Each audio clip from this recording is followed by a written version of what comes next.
বন্ধুরা, বাংলায় ভাই সবাই নেতা।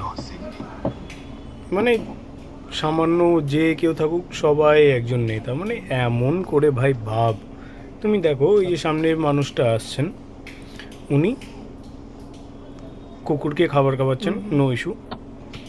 উনি খাইয়েছেন, আমি একবার হর্ন মেরেছি, উনি হর্নটা শুনেছেন, কোনো রেসপন্স করেননি।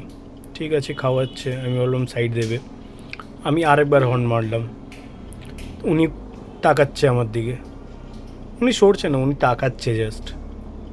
তারপর দেখুন কত উনি সাইড হচ্ছে, যা হিসাবে উনি সাইড দিচ্ছে আমাকে, মানে স্টেয়ার করছে যে আমি ওনাকে হর্নটা মারলামটা কেন। এবার দেখুন উনি দাঁড়িয়ে আবার আমাকে ঘুরে ঘুরে তাকাচ্ছে। প্রবলেমটা দাঁড়ানোর ছিল না, প্রবলেমটা হচ্ছে যে উনি যে হিসাবে আমাকে তাকাচ্ছিলেন ভাই, সামনে থেকে আমি বুঝতে পেরেছি, তাই আমি ভিডিওটা বানালাম।